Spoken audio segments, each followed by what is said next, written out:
1 सितंबर सन 2020 को मैं SS public convent school Jangipur Ghazipur के ऑनलाइन क्लास में कक्षा 10 के सभी विद्यार्थियों का स्वागत करता हूँ।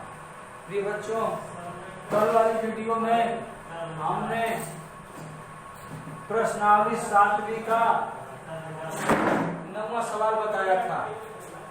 10वां सवाल जो है वो आयतन विभाजन से संबंधित है। तो आयतन विभाजन से संबंधित प्रश्न 20 साल के लिए पाठ्यक्रम से निकाल दिए गए हैं। अतः हमारे प्रश्नावली में जहाँ कोई भी आयतन विभाजन से संबंधित प्रश्न होगा उसको हम छोड़ देंगे, नहीं पढ़ेंगे। अब उसके आगे चलते हैं। 11वां सवाल, वो अनुपात ज्ञात कीजिए जिसमें बिंदुओं A 1, -5 और B -4, 5 को मिलाने वाले रेखाखंड x अक्ष से विभाजित होता है। इस विभाजन बिंदु के निर्देशांक ज्ञात कीजिए। अब इसके आगे देखिए, हम जो है एक चतुर्थांश बना लेंगे। यह प्रथम, द्वितीय, तृतीय और चतुर्थ होता है। प्रथम का चिन्ह प्लस प्लस, द्वितीय का माइनस प्लस और तृतीय का माइनस माइनस तथा चतुर्थ का प्लस माइनस होता है। यह बताया गया। तो हम अपने बिंदुओं को देख रहे हैं। यह जो है 1 - 5 है, तो 1 का मतलब इसके आगे प्लस है, तो यह +1 और यह -5 हो गया। तो प्लस और माइनस जो है चौथे चतुर्थांश का चिन्ह होता है। अतः इसको हम चौथे चतुर्थांश में इंगित कर लेंगे। यह A हो गया 1, -5। अब उसके आगे दूसरा देखेंगे, बिंदु B, यह माइनस और प्लस का है, तो माइनस और प्लस, यह जो है माइनस और प्लस द्वितीय चतुर्थांश का चिन्ह होता है। तो इसको हम दूसरे चतुर्थांश में इंगित कर लेंगे। बिंदु B को -4, 5। इस प्रकार चिन्हों के अनुसार बिंदु A और B को हमने इंगित कर लिया। अब कर रहा है वो अनुपात ज्ञात कीजिए जिसमें बिंदुओं A 1, -5 और B -4, 5 को मिलाने वाले रेखाखंड, यानी बिंदु A और B को मिलाने वाला रेखाखंड। तो A और B को जब हम मिलाएंगे, मिला देंगे, A और B को हमने मिला दिया, तो कह रहा है मिलाने वाला रेखाखंड x अक्ष से विभाजित होता है। तो यह जब हम बिंदु A और B को मिलाया तो यह मिलाने वाला रेखाखंड जो है x अक्ष से विभाजित हो रहा है। तो उसको हम अपने मन में कल्पना कर लेंगे कि माना वह जो है रेखाखंड AB x अक्ष से बिंदु P पर अंतर विभाजित हो रहा है। कर रहा है कि इस विभाजन बिंदु के निर्देशांक ज्ञात कीजिए। तो हमारे सवाल में 2 प्रश्न है। एक ही सवाल में विभाजन बिंदु का निर्देशांक बताइए तथा अनुपात भी बताइए। ठीक, तो हमने एक चित्र बना लिया, उस पर A और B को इंगित कर लिया, A और B को मिला दिया। जहाँ x अक्ष को अविभाजित कर रहा है उसका नामकरण बिंदु P रख दिया और माना बिंदु P का निर्देशांक जो है x, 0। बिंदु P का निर्देशांक x, 0 है।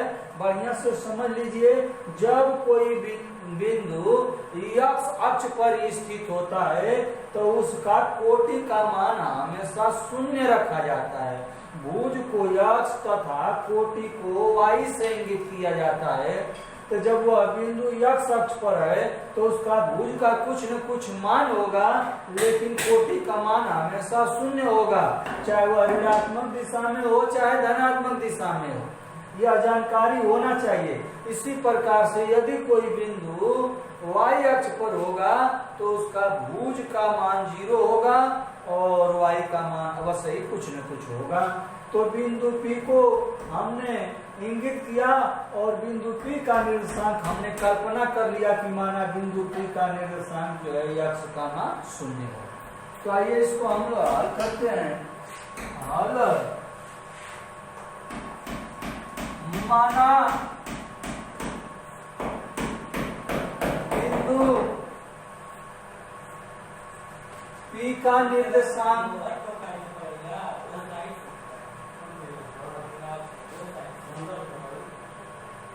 x का मान 0 है।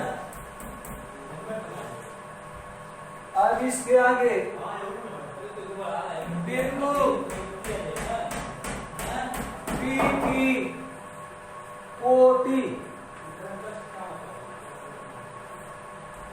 एक बार ध्यान से देख लें, हमें जब m1 और m2 ज्ञात करना होगा तब इसमें जिसका मान 0 होगा उसी का सूत्र लगाया जाता है।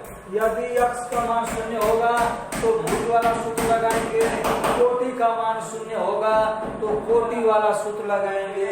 यह बारीकी बात है, इसको बढ़िया से समझ लेना चाहिए। तो यहाँ कोटि का मान 0 है, इसलिए हमने कोटि का मान निकाल रहे हैं। बिंदु P की कोटि का सूत्र लगाएंगे, कोटि वाला सूत्र लगाएंगे, m1 y2 plus m2 y1 बटा के m1 प्लस m2, यह कोटि वाला सूत्र हो गया। और कोटि का मान यहाँ पर 0 है तो कोटि के स्थान पर 0 रख देंगे।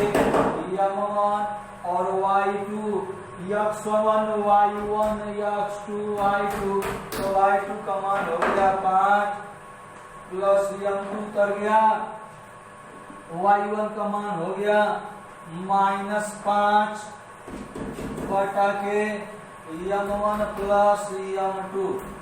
अब देखिए तिरछा गुणा करेंगे, m1 प्लस m2 में 0 का गुणा करेंगे तो यह 0 हो जाएगा। यह हो जाएगा 5m1 प्लस का गुणा माइनस में तो -5m2। अब इसको पक्षांतर कर लेंगे तो यह हो गया -5m1 बराबर -5m2। अब m1 बटा के m2 बराबर -5 बटा के -5, यह कट जाएगा तो बराबर हो जाएगा 1 बटा के 1। अर्थात अब इसको सीधा में रख लेंगे, m1 संबंध m2 बराबर 1 संबंध 1। इस प्रकार से हमारे सवाल में से 2 भाग पूछा जा रहा था, तो एक भाग हमने हल कर लिया। वह अनुपात ज्ञात कीजिए। शुरुआत में ही पूछ रहा है कि वह अनुपात ज्ञात कीजिए, तो हमारा वह अनुपात अभिष्ट अनुपात हो गया m1 संबंध m2 बराबर 1 संबंध 5। तो इस प्रकार m1 संबंध m2 प्राप्त हुआ। अब इसके आगे दूसरा भाग देखेंगे। कह रहा है कि बिंदु के निर्देशांक ज्ञात कीजिए, अर्थात बिंदु P का निर्देशांक ज्ञात कीजिए। तो बिंदु P का एक कोटि वाला मान तो हमेशा 0 ही होगा, तो 0 वाला जो है कोटि वाला सूत्र नहीं लगाएंगे, केवल भुज वाला सूत्र लगा करके हम भुज का मान प्राप्त कर लेंगे और कोटि का मान 0 बता देंगे। अब इसके आगे लिखेंगे बिंदु P का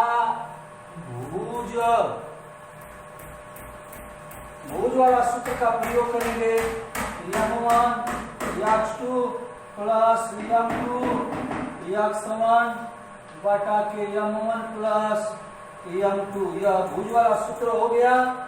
अब m1 निकाले थे, एक आया था, एक x2 x1 y1 x2 y2, तो x2 का मान हो गया -4 प्लस m2 का मान 1 ज्ञात कर चुके हैं, x1 का मान हो गया 1 बटा के m1 m1 1 प्लस m2 का मान 1 -4 और यह हो गया प्लस 1 बटा k2 घटा लेंगे तो यह हो गया -3 बटा k2 -3 बटा k2 बिंदु P का भुज है तब भुज हो गया -3 बटा k2 और कोटि पहले से ही बताया गया है कि शून्य है और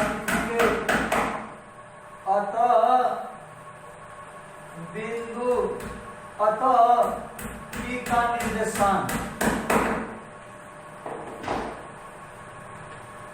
बराबर पहले भुज को बताया जाता है बाद में कोटि को। तो यहाँ जो है पहले भुज हो गया और कोटि का मान 0 हो गया। यदि सूत्र रख करके भी हम कोटि का मान निकालेंगे तो हमेशा 0 ही प्राप्त होगा। इस प्रकार हमारा यह सवाल हल हुआ।